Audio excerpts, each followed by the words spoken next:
আল্লাহর ইবাদত করবা। ইবাদত করব কার? সেজদা করব কাকে? অন্য কাউকে সেজদা করা যাবে? দুঃখের বিষয় হলেও সত্য, এমন কিছু বোকা মানুষ আমাদের দেশে আছে, মানুষ হয়ে মানুষের পায়ে সেজদা করে। করে কিনা?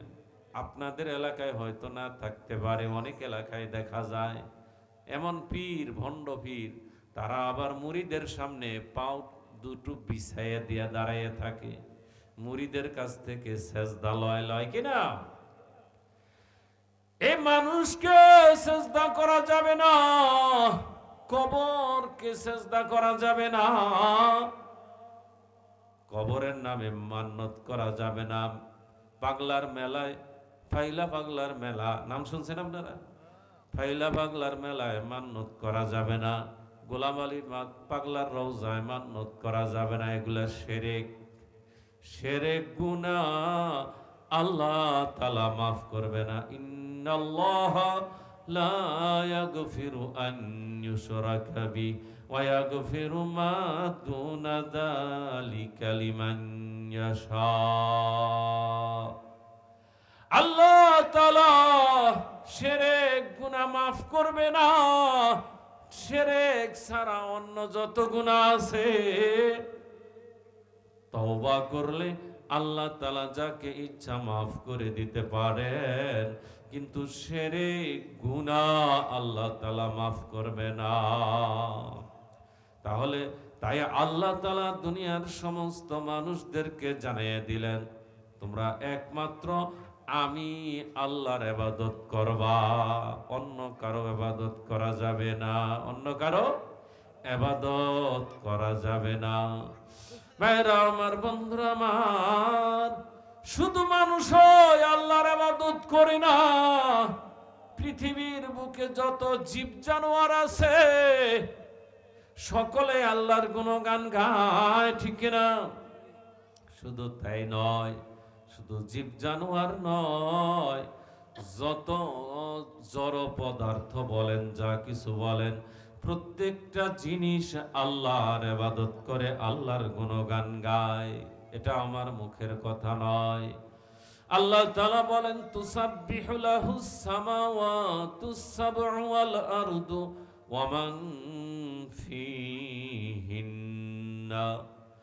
আল্লাহ বলেন, সাত আসমান এবং সাত জমিন, এবং এই আসমান জমিনের মধ্যে যাহা কিছু আছে সকলেই কি করে? তুসাব্বিহু লাহু, আল্লাহর তাসবিহ পাঠ করে, আল্লাহর গুণগান গায়। ওয়া ইম মিন শাইইন ইল্লা ইউসাব্বিহু বিহামদিহি ওয়ালাকিন লা তাফকাহুনা তাসবিহাহুম। আল্লাহ বলেন, এমন কোন বস্তু নাই, এখানে জীব জানোয়ারের কথা আল্লাহ বলে নাই। ওয়া ইম মিন শাইইন, শাইউন শব্দের অর্থ হইতেছে বস্তু, জিনিস। তাহলে টেবিল একটা বস্তু, জিনিস। এই টেবিলেও আল্লাহর জিকির করে, চেয়ারেও আল্লাহর জিকির করে, এই খাম্বায়, আয়াতের তাফসিরে আসছে খাম্বায়ও আল্লাহর জিকির করে। বাতাসে গাছের পাতা লড়ে, সরসর শব্দ হয়, হয় কিনা? আসলে গাছ গাছাল, গাছরা যা কিছু আছে সকলে আল্লাহর জিকির করে। শুধু তাই নয়, এ আয়াতের তাফসিরে আসছে দরজা বন্ধ করার সময়, দরজা খোলার সময় কর কর শব্দ হয়, হয় না? এই দরজায়ও আল্লাহর জিকির করে। উপর থেকে নিচের দিকে পানির স্রোত যায়, কল কল কল কল শব্দ হয়, আসলে এরা আল্লাহর জিকির করে। আল্লাহু আকবার বলে। বুখারী শরীফের হাদিসের মধ্যে আসছে, আব্দুল্লাহ ইবনে মাসউদ রাদিয়াল্লাহু তাআলা আনহু থেকে বর্ণিত, তিনি বলেন যে আমরা যখন খাবার খাইতাম, ওই আহারের বস্তু আল্লাহর জিকির করত, আমরা শুনতে পাই। যখন খাবার খাই, খাবারের বস্তু আল্লাহর জিকির করে। আল্লাহু আকবার বলে।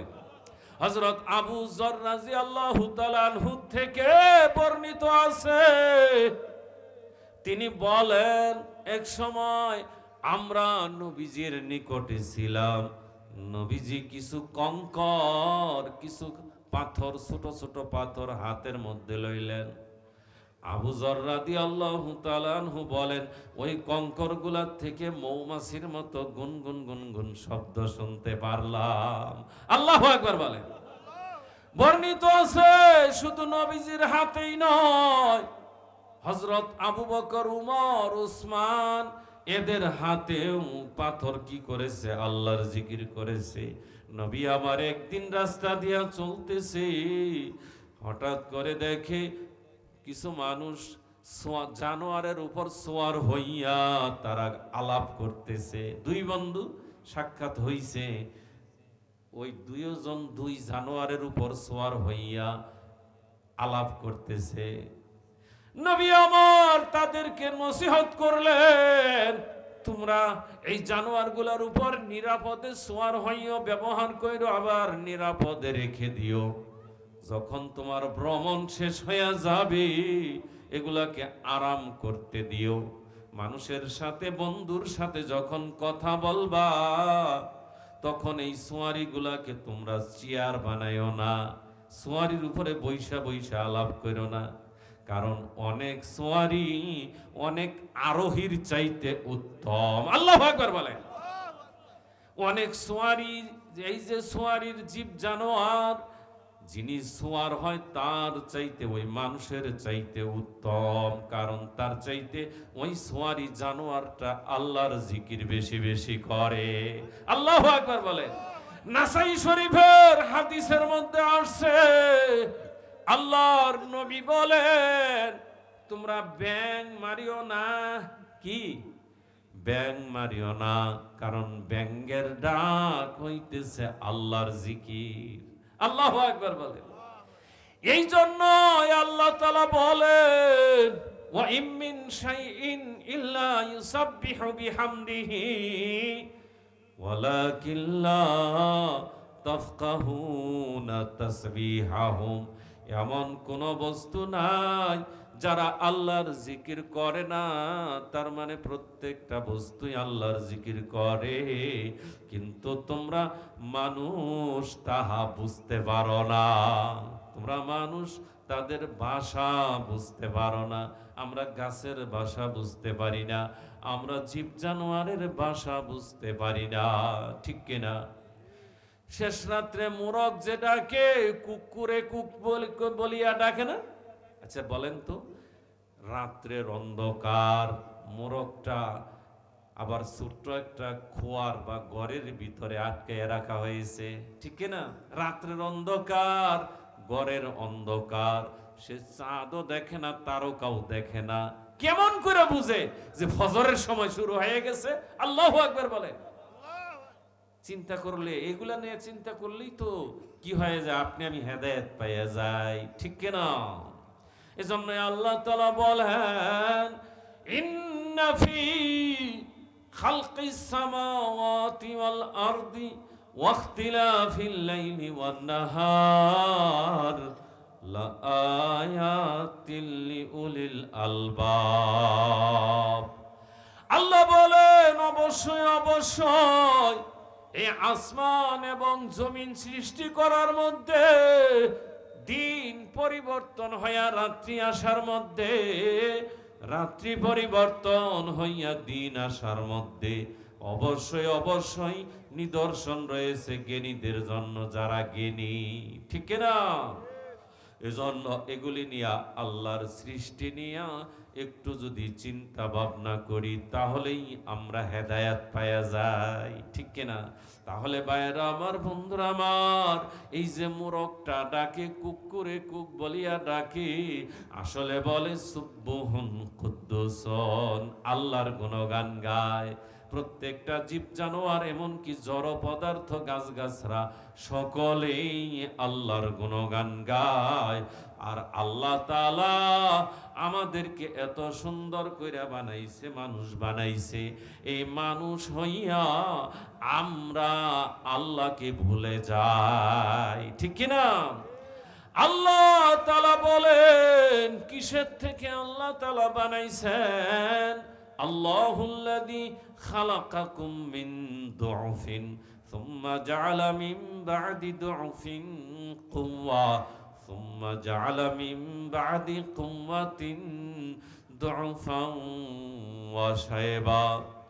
আল্লাহ বলেন, ও দুনিয়ার মানুষেরা গো, তোমরা যে আজকে অহংকার করো, আমি আল্লাহকে বলে থাকো, একটু চিন্তা করে দেখো, খেয়াল করে দেখো যে তোমাদেরকে কিসের থেকে বানানো হয়েছে। দুর্বল অবস্থায় তোমাদেরকে বানানো হয়েছে। এই আয়াতের তাফসিরে আসছে এক ফোঁটা নাপাক পানির থেকে দুর্বল অবস্থায় আল্লাহ বানাইছে। আল্লাহ বলেন, সুম্মা খালাকনান নুতফাতা আলাকাতান ফাখালাকনাল আলাকাতা মুদগাতান ফাখালাকনাল মুদগাতা ইযামান ফাকাসাউনাল ইযামা লাহমা। আল্লাহ বলেন, আমি পুনরায় ওই বীর্যকে রক্তে পরিণত করেছি, পুনরায় ওই রক্তকে গোশত বানাইলাম, গোশতকে আমি হাড্ডি বানাইলাম, এবং হাড্ডির মধ্যে গোশতের ছাউনি দিয়া একটা ট্রাক্টর, একটা বডি মায়ের গর্ভের ভিতরে আমি আল্লাহ তোমাদেরকে বানাইলাম। মায়ের গর্ভের ভিতরে যখন তোমার বয়স 4 মাস হয়ে যায়, খাবারের প্রয়োজন হয়। আল্লাহ বলেন, আল্লাহ তাআলাই কি করেছেন? খাবারের ব্যবস্থা করে দিলেন। মায়ের মাসিককে বন্ধ করিয়া বাচ্চার নাভির সাথে তার লাগাইয়া খাবারের ব্যবস্থা করছে, আল্লাহ করেছে। দুনিয়ার কোন ডাক্তার পারে নাই, কোন বৈজ্ঞানিক পারে নাই মায়ের গর্ভের ভিতরে বাচ্চার খাবারের ব্যবস্থা করতে পারে নাই। পারছে? পারে নাই। আল্লাহ তাআলা ব্যবস্থা করেছেন। আল্লাহ বলেন, সুম্মা নুখরিজুকুম তিফলা, তারপরে আমি তোমাদেরকে বাচ্চার আকারে বের করে আনলাম। তুমি যখন ভূমিষ্ঠ হয়েছ, তুমি খানা চাইতে পারো নাই, কথা বলতে পারো নাই, দাঁড়াইতে পারো নাই, হাঁটতে পারো নাই। অথচ লক্ষ্য করেন, একটা জীব জানোয়ার, একটা মুরগির বাচ্চা ডিমের থেকে ফুইটা বাহির হইয়াই সে হাঁটতে পারে, দৌড়াইতে পারে। গরুর বাচ্চা, ছাগলের বাচ্চা ভূমিষ্ঠ হওয়ার পরেই দৌড়াইতে পারে, হাঁটতে পারে, ঠিক কিনা ভাইয়ের আমার? খানা তালাশ করতে পারে। তাই আল্লামা শেখ সাদি রাহমাতুল্লাহ আলাই তিনার লিখিত কিতাব গুলিস্তা কিতাবের মধ্যে বলেছেন, মারগাক আজবাইজা বিরু আয়াত উরুজি তলবাদ আদমি জাদা নাদারাদ খেরাদ আকাল তমিজ। আল্লামা শেখ সাদি রাহমাতুল্লাহ আলাই বলেন, মুরগির বাচ্চা ডিমের থেকে ফুইটা বাহির হইয়া খাদ্য তালাশ করতে পারে, অথচ মানুষ এই সময় কিছুই বুঝতে পারে না, তার কোনো জ্ঞান থাকে না, ঠিক না? কিন্তু শেখ সাদি রাহমাতুল্লাহ আলাই একটা মূল্যবান কথা বলে দিয়েছেন, আকে নাগাহ কাছে গাস্ত বচি যে নারুসিদ উই বতাম কিনু ফজিলত বগো জাস্ত আজ হামাসিস। আল্লামা শেখ সাদি রাহমাতুল্লাহ আলাই বলেন, যে জিনিসটা তাড়াতাড়ি বড় হয় এরা কোন সম্মানের বস্তু হইতে পারে না। পারে? মুরগির বাচ্চা, গরুর বাচ্চা, ছাগলের বাচ্চা এরা কোনো সম্মানের বস্তু হতে পারে না। কিন্তু মানুষ যদিও আস্তে আস্তে বড় হয়, এই মানুষ বড় হইয়া দামি হইয়া সমস্ত মাখলুকাতের চাইতে শ্রেষ্ঠ হইয়া যায়, ঠিক কিনা? এই মানুষ আলেম হয়, হাফেজ হয়, মাওলানা হয়, মুফতি হয়, এমপি হয়, মন্ত্রী হয়, সম্মানী হয়, ঠিক কিনা ভাইরা আমার? আল্লাহ বলেন, সুম্মা নুখরিজুকুম তিফলা, বাচ্চার আকারে আমি তোমাদেরকে বের করে আনলাম। তুমি দুনিয়া আসার পরে, ভূমিষ্ঠ হওয়ার পরে তুমি কি খাবে? দুনিয়ার সাধারণ খাবার তুমি খাইতে পারবা না। আল্লাহ তাআলা জানেন যে বাচ্চা ভূমিষ্ঠ হওয়ার পরে সাধারণ খাবার খাইতে পারবে না। ভাত মাছ খাইতে পারবে না, ডাল ভাত গোশত ভাত খাইতে পারবে না। তাই আল্লাহ রাব্বুল আলামিন বাচ্চা ভূমিষ্ঠ হওয়ার 6 মাস আগে মায়ের স্তনের মধ্যে দুধের ব্যবস্থা করে রেখে দিয়েছে। আল্লাহু আকবার বলেন। ওই দুধটা কেমন দুধ, বাচ্চার খাওয়ার উপযোগী করি আল্লাহ তাআলা বানাইছে। একেবারে পানছেও না যে খাইতে পারবে না, একেবারে বেশি মিষ্টিও না যে অল্প খাইলেই মুখ ফিরে আসবে, আবার একবারে গাঢ়ও না একবারে পাতলাও না। ঠিক কিনা ভাইয়েরা আমার? শীতের দিনে আল্লাহ তাআলা মায়ের স্তনের দুধকে গরম করে দিয়েছেন, কারণ যদি শীতের দিনে ঠান্ডা থাকতো, ওই ঠান্ডা দুধ পান করিয়া বাচ্চার ঠান্ডা লাইগা নিউমোনিয়া হইয়া মারাও যাইতে পারত। আল্লাহ তাআলা মায়ের স্তনের মধ্যে ফ্রিজ ফিট করে দিয়েছেন। আল্লাহু আকবার বলেন। গরমের দিনে ওই দুধটা আল্লাহ তাআলা ঠান্ডা করে দিয়েছেন। আল্লাহু আকবার বলেন। ওই বাচ্চার মহব্বত সমস্ত মানুষ, শুধু মা নয়, সমস্ত মানুষের অন্তরে আল্লাহ তাআলা ওই বাচ্চার মহব্বত ঢালিয়া দিছে। মা ভালোবাসে, দাদায় ভালোবাসে, বাবায় ভালোবাসে, দাদিয়ে ভালোবাসে, নানায় ভালোবাসে, নানিয়ে ভালোবাসে।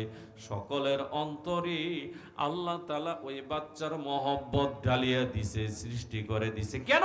যাতে যত্ন সহকারে লালন পালন হয়।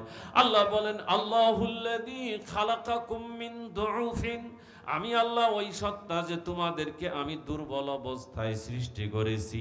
সুম্মা জাআলা মিন বাদি দুউফিন কুওয়া, তারপরে আল্লাহ তাআলা তোমাদেরকে ওই দুর্বলতার থেকে আবার শক্তিশালী বানাইছে। তুমি যৌবনে পদার্পণ করেছ।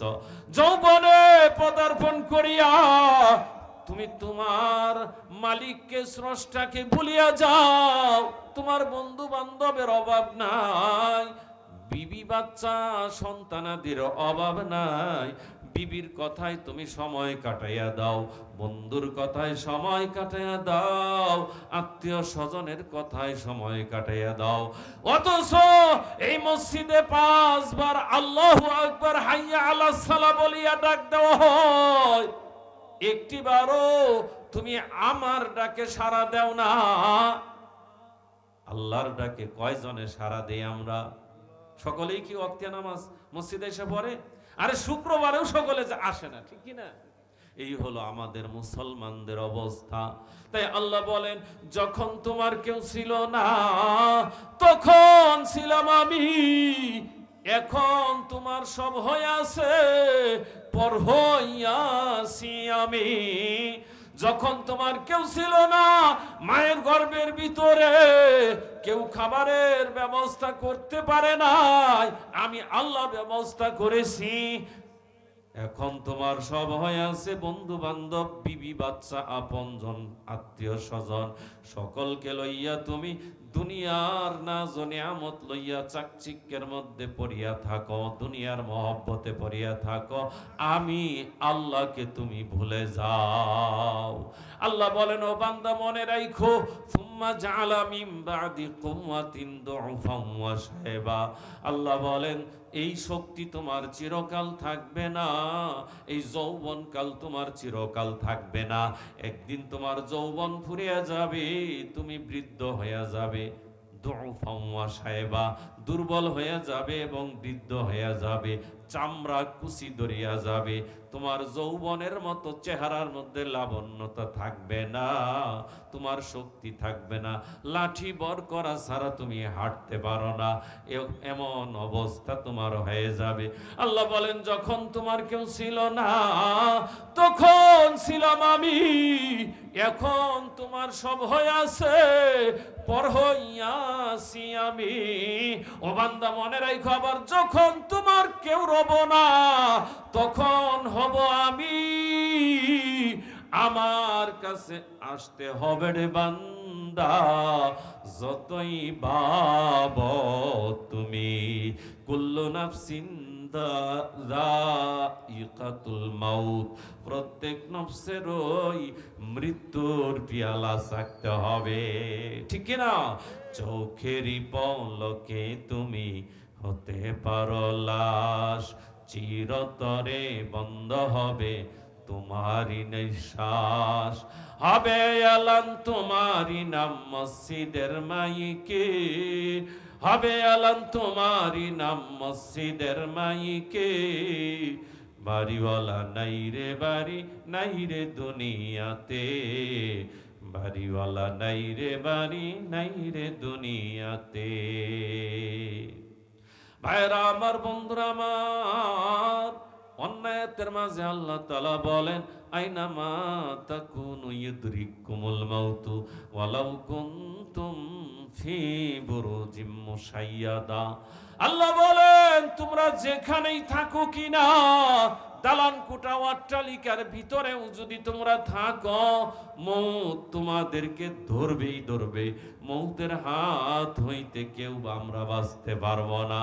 এই আয়াতগুলা এমন একটা আয়াত, এই আয়াতগুলার উপর সারা বিশ্বের সমস্ত ধর্মের মানুষ বিশ্বাস করে, ঠিক কিনা?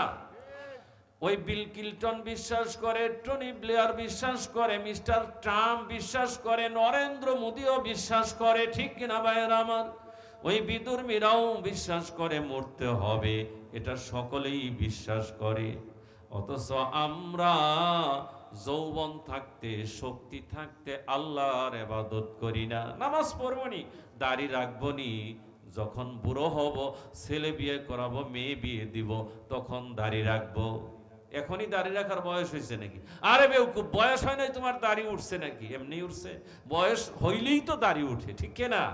তো তুমি দাড়ির মধ্যে কেন খুর ধরো? যে ব্যক্তি দাড়ি কাটে, এক মুষ্টির নিচে দাড়ি কাটে বা দাড়ি চাষে, 24 ঘন্টা তাহার আমল নামায় গুনাহ লেখা হয়। জিনা করলে যে গুনাহ, ওই রকম গুনাহ তাহার আমল নামায় লেখা হয়।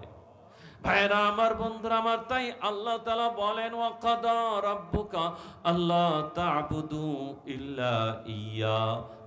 ও দুনিয়ার মানুষেরা, তোমাদের প্রভুর পক্ষ থেকে ফয়সালা হয়ে গেছে যে তোমরা একমাত্র আমি আল্লাহর ইবাদত বন্দেগী করবা। খবরদার, সাবধান, আমার ইবাদতের পরেই তোমরা মা বাবার সেবা যত্ন করবা। ওয়াবিল ওয়ালিদাইনি ইহসানা, মা বাবার সাথে সদাচরণ করবা, ইহসান করবা, মা বাবার সাথে ভালো ব্যবহার করবা। দুইজন কিংবা মা বাবা দুইজন কিংবা একজন যদি বৃদ্ধ অবস্থায় তোমার নিকট উপনীত হয়, তাহলে তাদের কথায়, তাদের ব্যবহারে বিরক্ত হইয়া উপ শব্দ পর্যন্ত বলিও না, অথবা তুমি এমন আচরণ করিও না যে তোমার আচরণের কারণে বিরক্ত হইয়া তোমার বাবা উপ শব্দ বলে, এমন আচরণ করিও না। আল্লাহ বলেন ওয়াখফিদ লাহুমা জানাহাযুল্লি মিনার রাহমা। আল্লাহ বলেন তোমরা তোমাদের মা বাবার সামনে বিনয়ী হয়ে যাও, নম্র হয়ে যাও, ভদ্র হয়ে যাও, বিনয়ের সাথে ব্যবহার করো, কথা বলো, ধমক দিয়া কথা বলিও না, বেয়াদবি করা যাবে না। মিনার রাহমা, নিজের পক্ষ থেকে দয়া পরবশ হইয়া ভালোবাসা প্রকাশ করো না। মা বাবার সামনে তোমরা বিনয়ী হয়ে যাও, নম্র হয়ে যাও, মা বাবাকে ধমক দিয়া কথা বলিও না।